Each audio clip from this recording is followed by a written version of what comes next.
Hello there, ladies and gentlemen, and welcome to another episode of CookieCast. Today on CookieCast, it's the darkest timeline. Isn't it just? It's all there, the usual stuff. Games, movies, TV, something from the week. I imagine I'll be complaining about something or ranting about something, or who knows, maybe it's a happy week this week. Unlikely. If you are watching us on YouTube, thank you. If you're watching anywhere else, big thank you. If you're listening along, amazing. All of those things can be subscribed to, and subscribing makes you, well, let's face it, makes you awesome. So here we go. This is CookieCast, the Darkest Timeline podcast.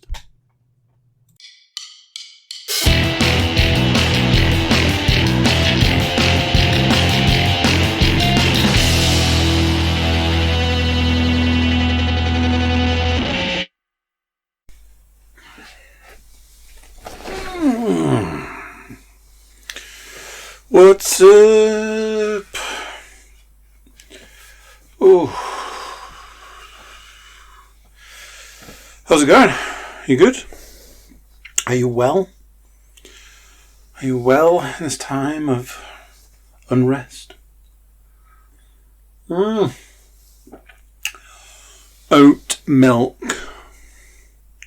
mocha stout. Of the non-alcoholic variety. Do I need to say that anymore? Do I need to say that it's non-alcoholic? Maybe I should just say, at the point that I start drinking alcohol, I'll let you know. Then from that point on, we can always work on the principle that it's non-alcoholic. Thoughts? Good. How's your week been? Yeah. Weird list this week. Let me just...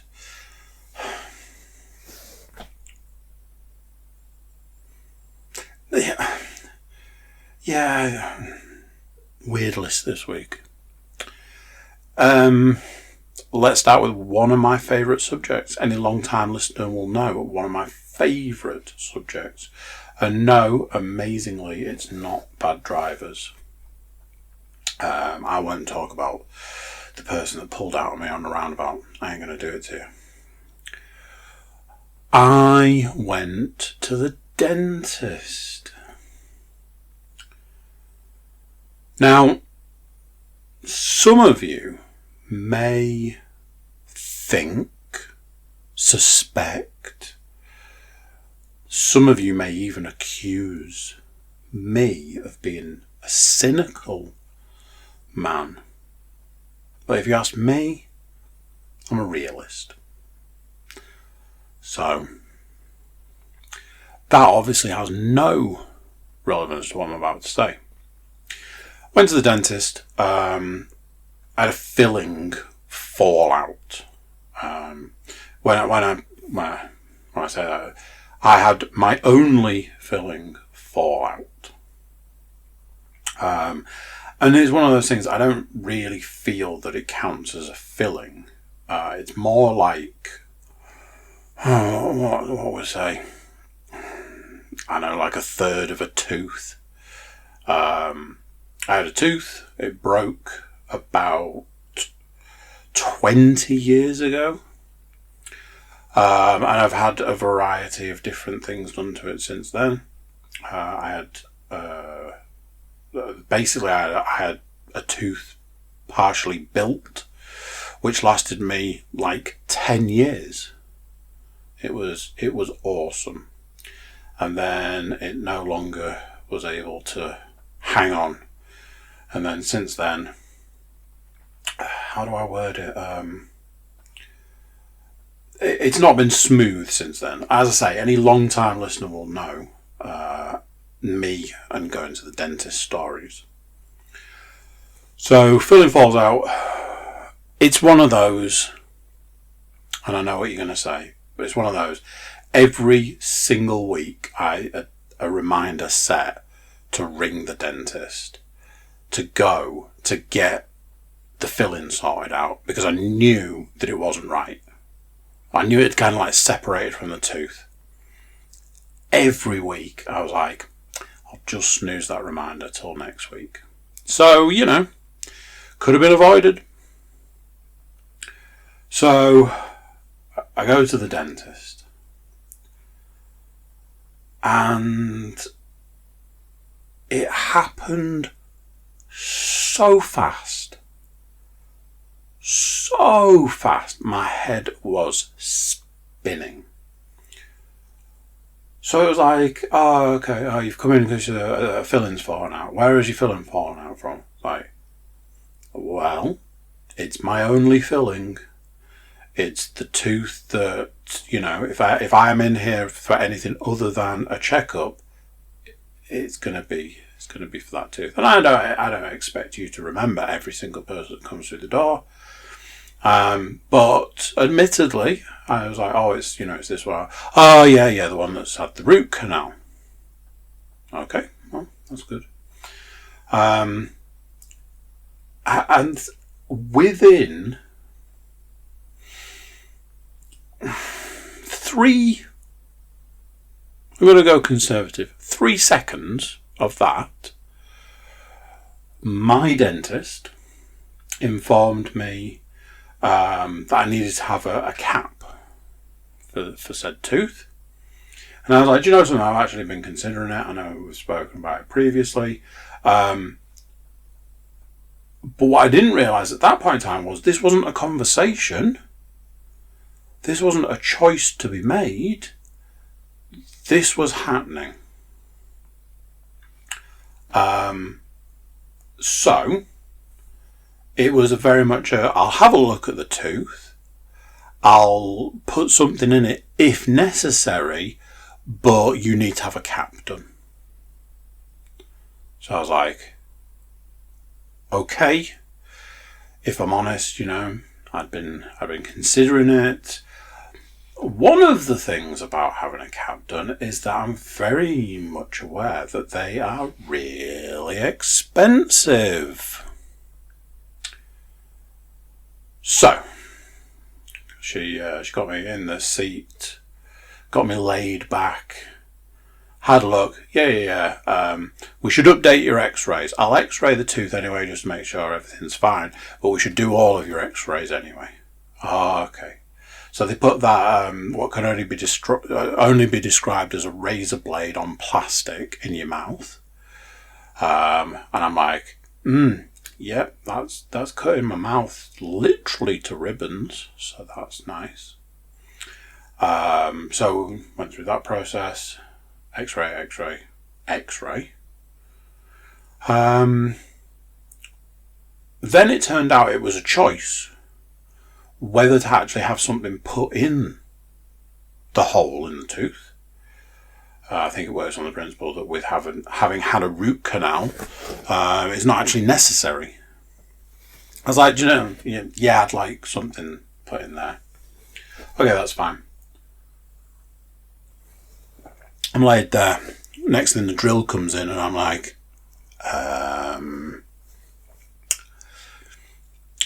I'm thinking there's something missing here because you're about to jam a drill into my mouth. Pretty sure I'm supposed to get an injection before this.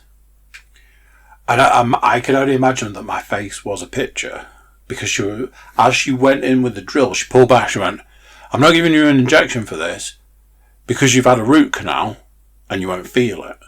And I was like, I'd already come to this conclusion myself in my head. I was like, all right, okay. You know what's funny? Even if you can't feel, like pain-wise, you can't feel something. Having a drill shoved in your mouth, jammed in a tooth, not the most comfortable thing in the world. So I had to ride that out for a little while. They put the tooth separator in. Hate that thing. Went through all of this. There you go. Tooth is filled. So you need to come back. You need to have 2 appointments. One to have like an impression made of the tooth. And apparently there's going to be some filing of the tooth so that they can just fit the cap over the top. Right, okay. Then the second appointment, you'll come back and you will have the cap fitted to the tooth. Okay. You need to get them booked in. Right, okay, that sounds great. And then she told me how much it was. Silver or gold, £300. Bear in mind, if we go back a step, there was no conversation here. There was no, I can put a cap on your tooth for you. They're a little expensive, but it's definitely worth doing. Here's a list of reasons. Like a previous conversation I'd had with her. And that's, that admittedly that conversation had happened, but no, there's no choice in the matter. This is happening. £300. Okay. Or you can have a white one. Okay. White one will run you £500. She's like, but it's a back tooth, so do you really need it to be white? And I'm like, no. She's like, admittedly, you could have actual gold. I believe the gold she was referring to at the start was gold coloured, whereas she'd now moved on to actual gold. But she informed me that was the best part of £1,000, which I declined. And again, she was looking at me and she was like, shall I put you down for the £300 one? I was like, yeah, let's do that, shall we? So, like I say, some people call me cynical. Some people call me realistic. That's me.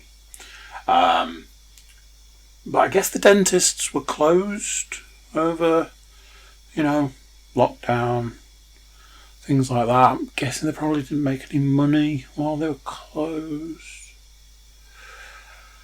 I doubt there's any connection there. Anyway, moving on. So yeah, need to magic £300 out of thin air. It's alright, I've only got 6 weeks to do it. Oh, actually, real quick, does anybody want to buy a kidney? I'm just asking for a friend.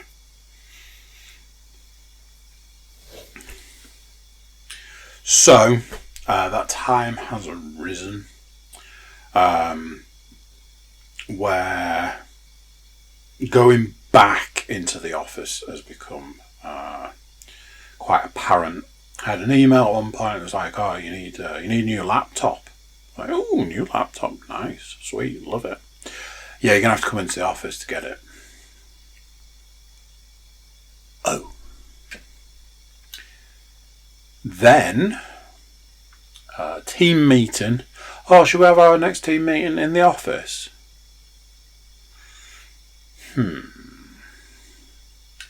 Third thing. Oh, I want to get like us in the office. Have a meeting with the big boss. I'm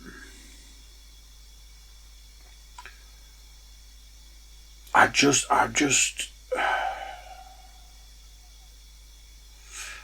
not ready for it. Here's a list of reasons why. I have now, in what will be about 18 months, I have completed 1 lateral flow test. I mean, they're awful. And I'm very much in the camp of, you're telling me there's no other way to get this sample No other way to do it. So there's that. There's the fact that, like, we're in a position now where, like, all the restrictions have lifted. Yet, I find myself repeatedly in situations where I'm like, I'm the only person wearing a mask here. That's fun. Or, I'm in the minority of people wearing masks here. You now start to get people who look at you like you've got two heads. It's like, why are you wearing a mask? You don't have to. It's like, yeah.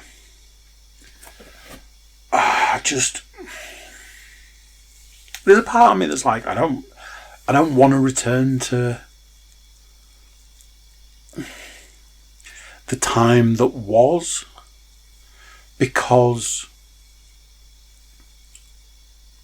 this is better. This is better. This is a better way of doing things. I had times when I worked at home and I had times when I worked in the office, and I was 90% more productive working from home. But it's just how it's gone from nothing to not everything, but a lot in a really short space of time. Those three things happened in the space of about 2 days. So going from nothing to here's 3 points in time where you need to come into the office. And me being like, well, I can combine 2 of them. So that's cool. But then there's still a third one. So that's 3 times 2 trips. Don't think I'm getting away from that. And I fretted about it and I worried about it, and I was just like, I'm just not comfortable with this. I'm just not feeling it. It's putting me in not a good place. All of this, just on and on and on and on and on. Then I'm informed that one of the reasons I need to go into the office, it's not happening. And I've got this whole situation where it's like, I've got 3 weeks to sort my laptop. And I'm like, well, it's not happening this week. So it's going to be next week. And next week is the 3rd of the 3 weeks. And then I'm not working for 2 weeks after that. Can't talk about why, top secret. So I got really flustered. I got really panicked by it. I got really this uncomfortable feeling. Remember when you were a kid? This is probably me. This is probably just me. Remember when you were a kid and you was like, am I supposed to have done something? And then you've got that 2 or 3 seconds where there's something, you've got something in the back of your head that you're supposed to do something, and you haven't done it, but you can't remember what it is. And then all of a sudden you're like, it was my homework, tidy my bedroom, do some job that I was given in passing. And you haven't done it, and you're not going to do it. So then you just carry that around with you. Every now and then you go, what was that thing? What's that thing that's like gnawing away at the back of my head? And then you remember. I had that feeling. I had that, what's this feeling? Oh yeah, I need to go back into the office. And here's the thing. I know that there's going to come a point in time where it is, you have to go back in the office. But I'm high risk. And I've been criticised for being overly cautious through this whole thing. Like, crazy overcautious. I've yet again gone through a point in time where the skin was peeling off my hands because of the level of hand sanitizer, hand washing and all of that I've been doing recently. And I don't care. Because it's a thing and people die.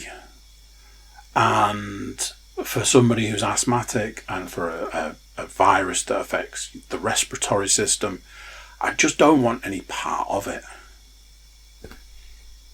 So there's a lot of stuff going on. I'm still in that position where I am going to have to go into the office to get a laptop, and I'm kind of working on the principle that I'm going to try and make that situation as quick as humanly possible. And yes, I am talking about IT equipment, so there's that. Anyway,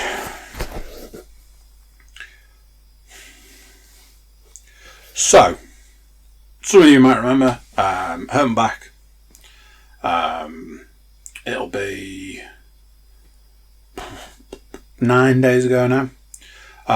For all that it pained me to do so, I basically had to take a week off almost all exercise, let's say that. I didn't lift weights for an entire week,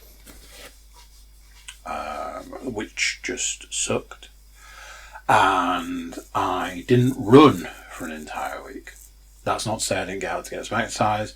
Thursday, Friday, Saturday, I basically walked my running route, or one of my running routes, just to try and keep the exercise stuff going.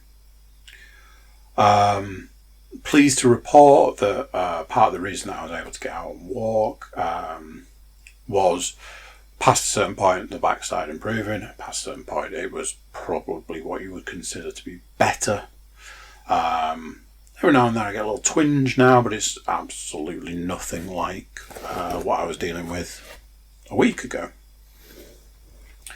So that's cool. Today was the first run in 9 days. Yeah, 9 days. Felt good. Felt real good. And today was the first workout in 9 days. That felt really good to get back to working out. I did have a thing, and this was one of those. I don't know if I pulled something or tweaked something or twinged something early on. Third exercise in, right at the back end. I don't know what I'd done, but later on it was basically giving me like heartburn, because it was like a chest thing, but it was chest and back, and it was all the way through. It was like somebody had jammed like a red hot poker like through, like just under the shoulder, like right through. I was getting heartburn. I was like, is this a heart attack? Is that what's going on? Again, that's one of those. It has eased. But yeah, super good to get back to being able to lift weights. Started on a new phase. This phase is what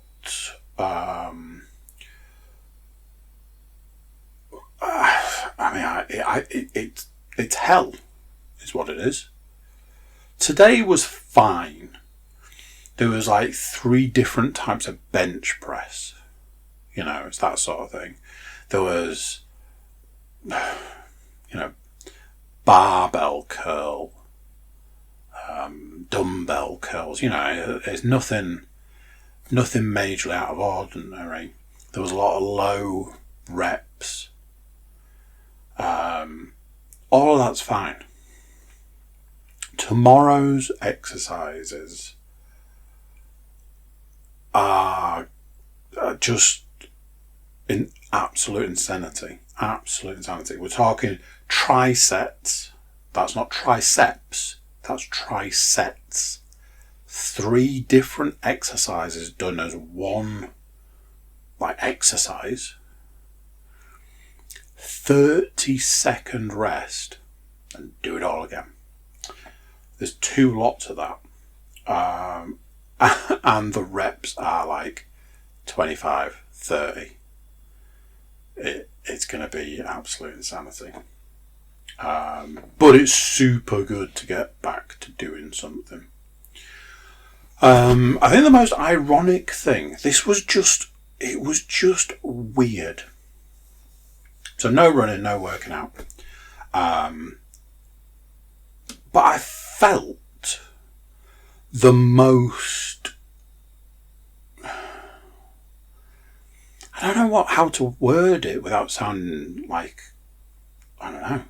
Like the easiest way to say it is, I felt the most jacked, the most like toned or whatever last week.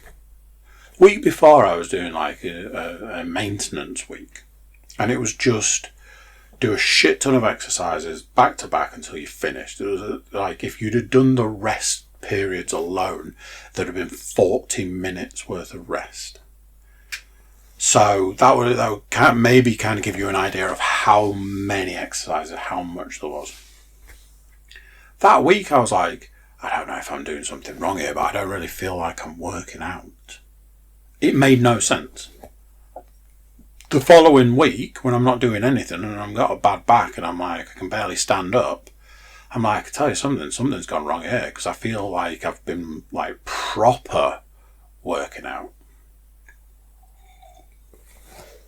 Jacked and tanned and juicy as fuck and all that.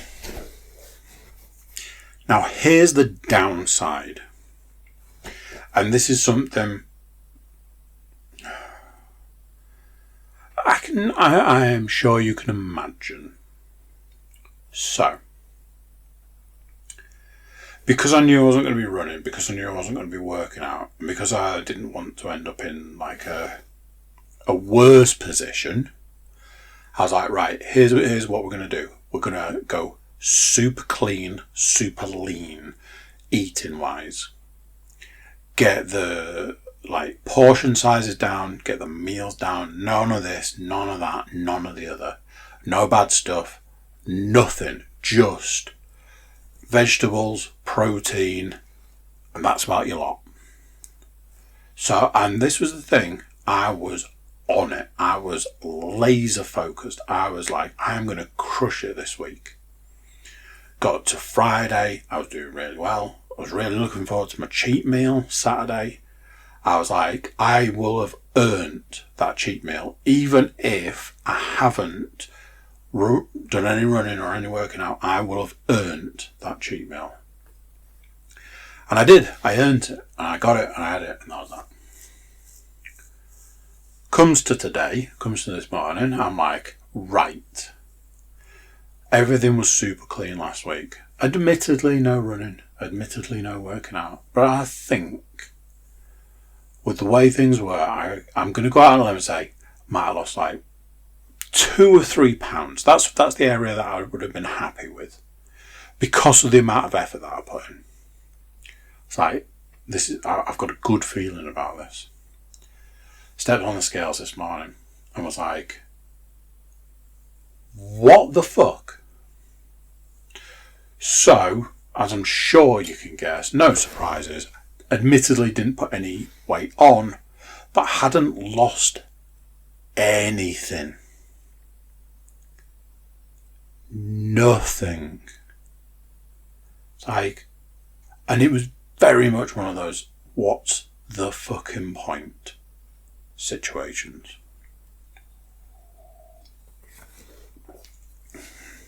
So yeah, good and demoralising to start the week. Keeps you on track though, doesn't it? I have watched a couple of movies this week. Film I have never seen, going all the way back to the 90s. Never seen it, but it's one of those films that comes up so much.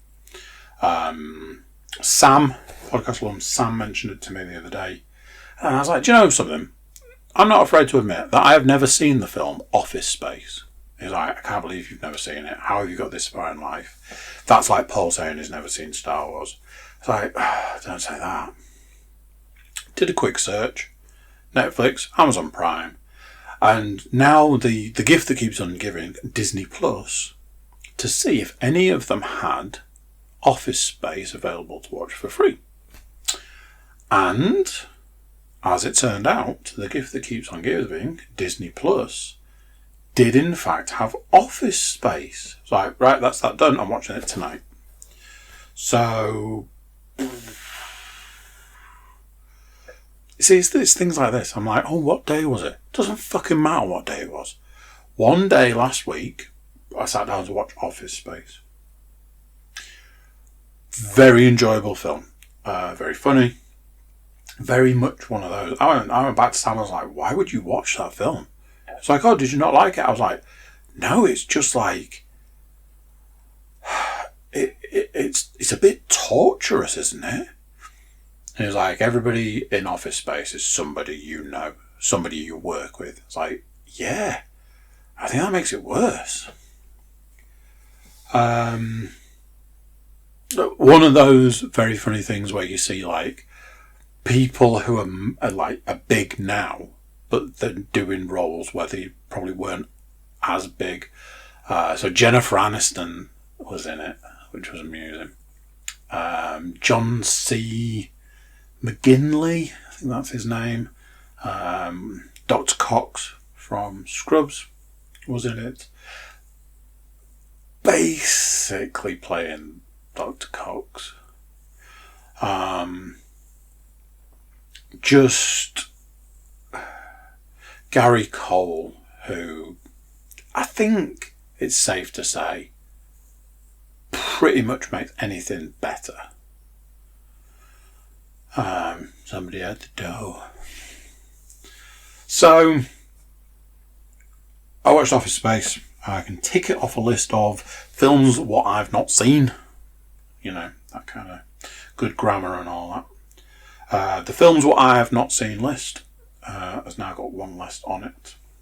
I won't tell you what else is on there because I always think like the conversation me and Sam had was that list for everybody is just embarrassing. It's like films that you've never got round to watching for whatever reason. The big one for me is a film I've never seen that I'm like, and I've already looked and it's not on anything that I can get our hands on. I Am Legend. I've never seen it. I nearly bought the book recently. I didn't. I nearly did. So I watched Office Space. It's one of those, if you haven't seen a film that's probably bordering on 20 years old, give it a whirl. But what I will say is, if you work in an office, maybe take, a little bit of caution. It might taint your view of your job. Yeah. Another film that I watched was a film that I was prepared to rent. One of those that I worked on principally if I waited long enough, it'd come on Sky, and then I could probably just watch it on Sky Go as soon as I have access to a Sky Go account. But one of those Saturday night. Cheap meal and movie night. So I was like, you know something? Fancy watching this. Liam was like, yeah, I'll watch that with you. Like, cool. Paid £5 English. Straight away I'm going to say this. It's a solid 6.5 out of 10 movie. Now that is my jam. You know this, I know this. Good solid. If you can pump me up to a 7, I am in hog heaven. Here's what didn't make it a 7. I think the problem with Mortal Kombat, going all the way back to the first Mortal Kombat film, is the actors. They managed to get some good actors, but so the woman that played Sonya in this one, the Mortal Kombat 2021, I think you have to call it, was beyond awful. Leanne said she didn't like the Kano character, but I quite enjoyed Kano. I thought it was quite good.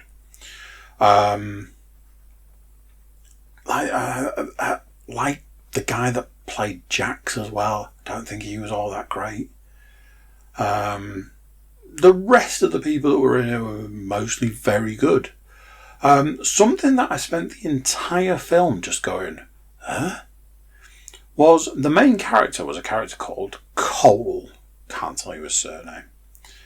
And the whole way through the film I was like, I don't remember anybody in Mortal Kombat being called Cole.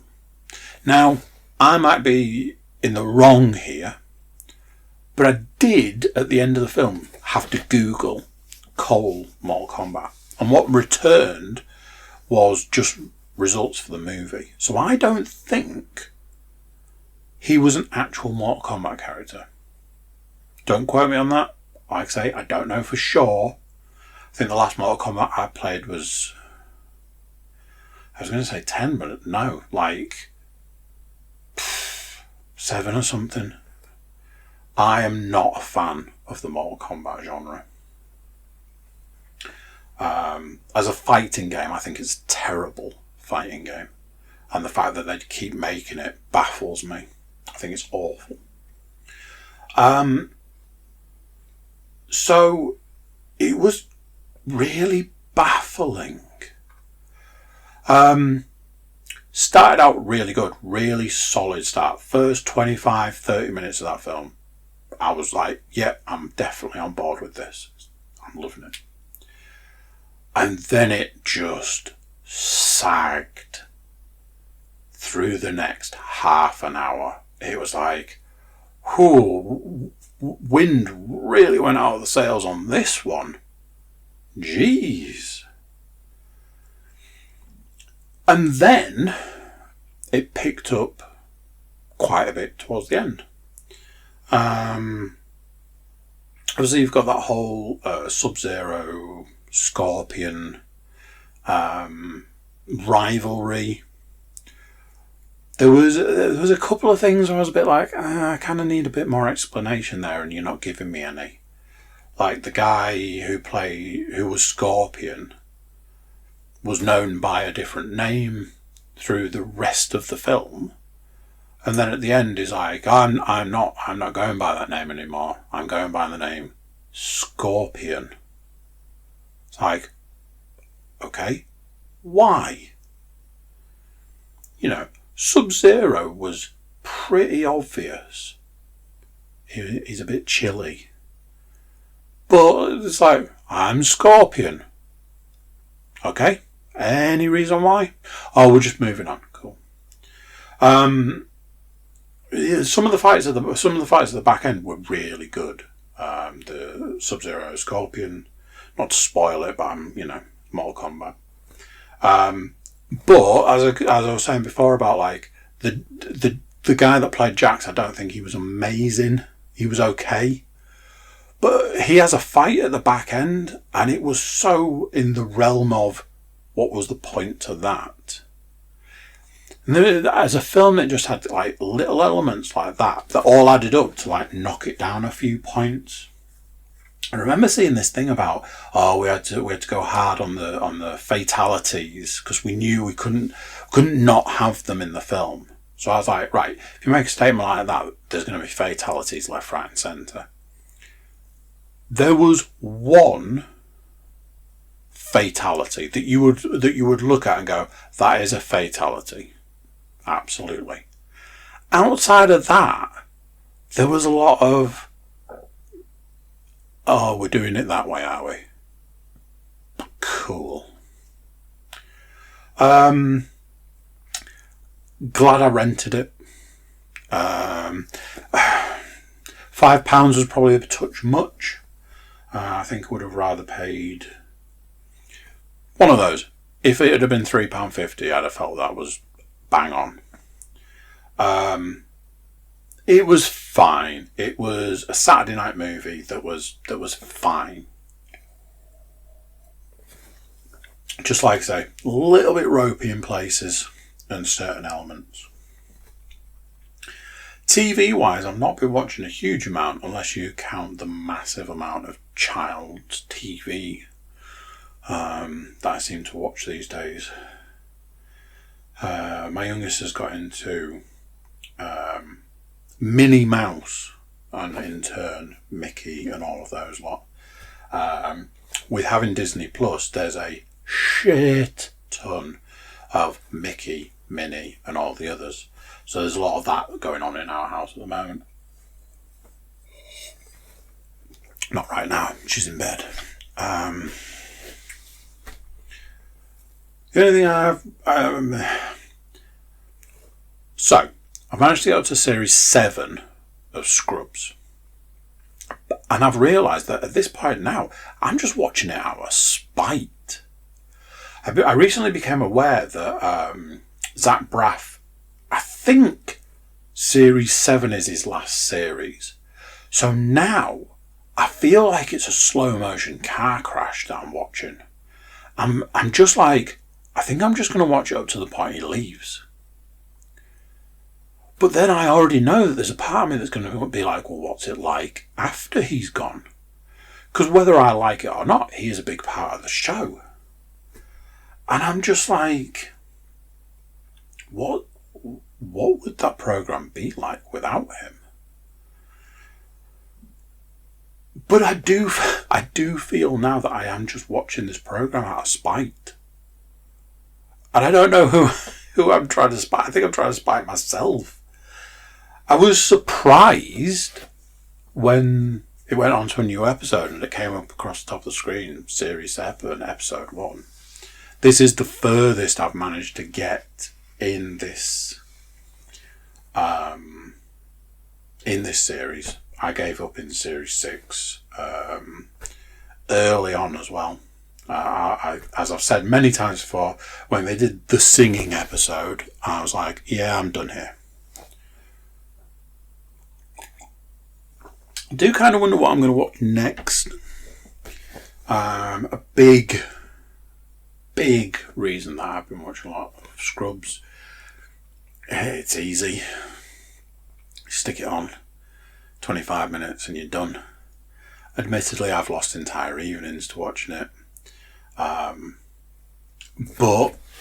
as I think I alluded to previously, I think that was a lot to do with my mental health at that point in time. So that's that. Mark this on your calendar, ladies and gentlemen. I have played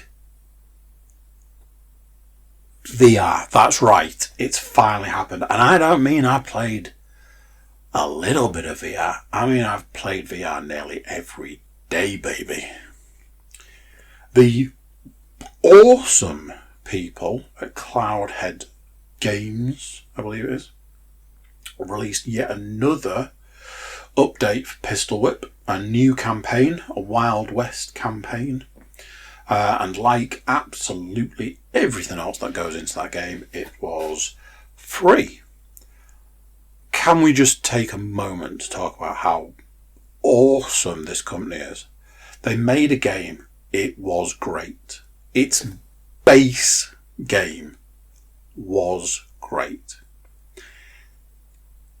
I'm going to go out on a limb and say everything they have done to the game, they have added to the game, has not only been a really good addition, it's all free. Basically, I watched a video while I was waiting for the update to install. I watched a video. It was narrated by the woman that does the voice in the new campaign, and it was the back end of it actually talked about how much stuff they've added to the game for free. I googled it and I meant to do it. Right, I'm going to do it really quick now. I know it's bad etiquette. Chances I kept the page open. Oh look, Cole Mortal Kombat. Oh, here we go. I did keep the page open. How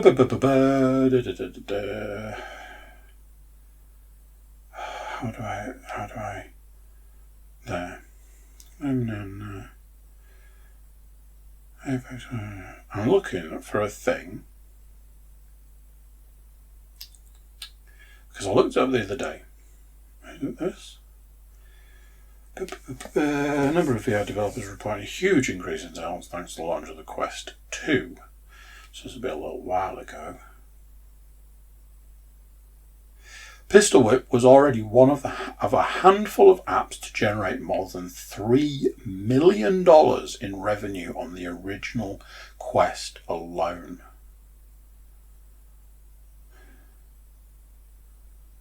So there you go. $3 million. I don't know, it's one of those. It's not a huge amount in the games market, but it's a huge amount on what is considered to be a relatively small platform. I played the new campaign. I got stuck. I couldn't beat the boss at the end. But as is often the case with VR, going away and coming back later, whether that's a day later or what, makes a big difference. So I have since beaten said boss. I did have to wipe the quest a little while ago and reinstall stuff. Doing that has wiped all saves as far as I can tell. So I also had to complete the other campaign, the 2099, I want to say 2089 or something. I also got stuck on that on like the second level or something. But again, going away and coming back helped, and I've completed that. There is a new system in Pistol Whip. If you pick a level and then select how you want to play it. So the way I do it is I select it hard, but I also select a modifier that stops you dying. So you can just basically keep playing even if you get shot. Because that would be like a combination of different things. From the first person that uses that combination, a scoreboard is generated. I was not the first person to use this combination, but I have been appearing on scoreboards. I think my best one was like 6th. Now all I can work on there is it's a new update, and I presume not many people have gone with that modifier. But it's super cool to see your name on a scoreboard near the top. Not something I'm well known for. Largely because I don't play anything that's multiplayer. As far as I'm concerned, Cloudhead Games can do no wrong. They are absolutely crushing it. There are certain games that, I had this conversation today. If I was put in a position where I had to buy them again, there are certain games that I would absolutely happily do that again. There are times that I kind of wish that they were like, look, you've had this game for this amount of time, and everything we've given you up to now is free. How about you chuck us a few quid? I'd be like, happily. They are doing the good work. I've just been playing through a lot of the Pistol Whip stuff and a lot of what it has to offer, and enjoying every minute of it. Apart from when I get stuck and can't be a boss. Get really annoyed because I have to do the whole level again. Anyway. Console games wise, played and finished Grand Theft Auto to the best of my ability. I've always had this thing. There are 3 businesses I'm never able to buy. 2 of them, I think one's a cinema, one's a theatre, which I imagine are both the same thing, and the golf course. Looked up online, which I always do, and it's like, oh, it's easy, you just do this. So I did what it said, and nothing happened. I did it with all 3 characters, and nothing happened. I keep checking it, nothing's happening, so I've had to abandon Grand Theft Auto 5. An enjoyable time had playing it again. As always, very much one of those, I don't know whether I'll play it again anytime soon. I feel this time I'm a never say never kind of guy, but it could be the last. I started seeing some of the holes in it as a game.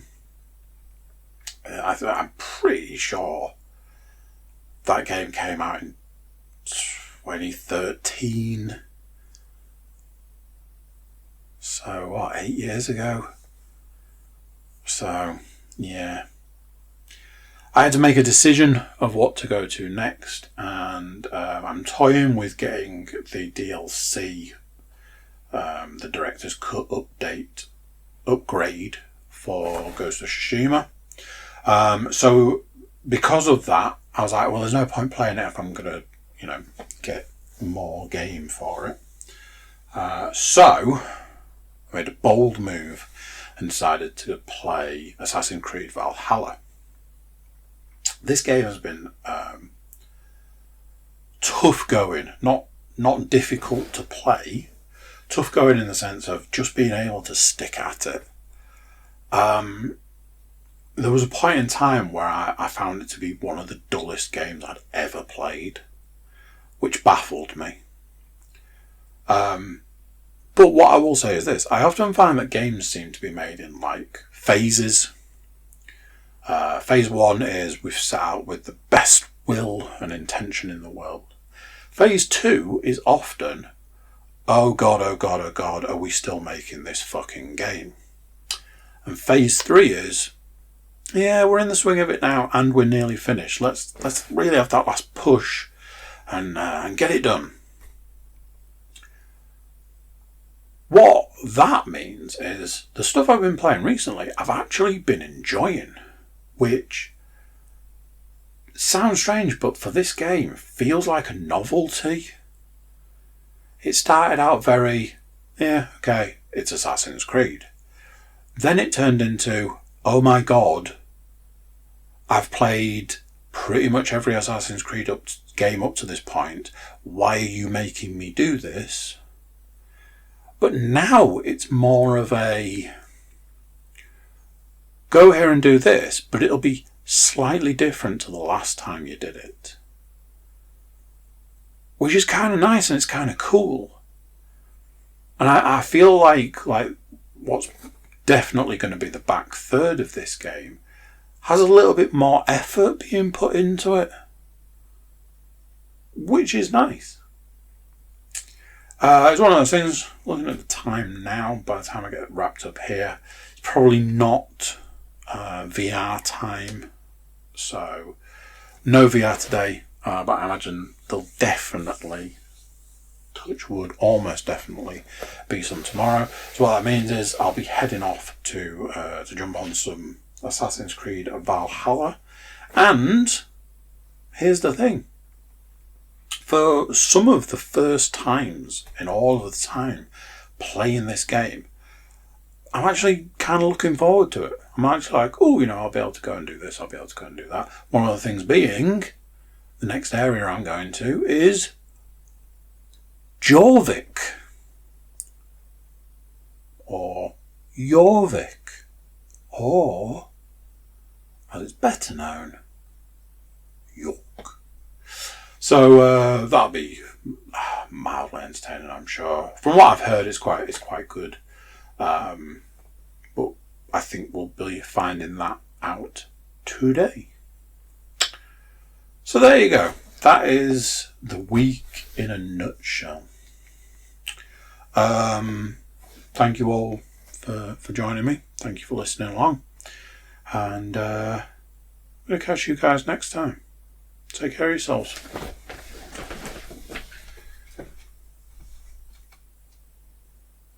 So there you go. What do you think to that? Another one done.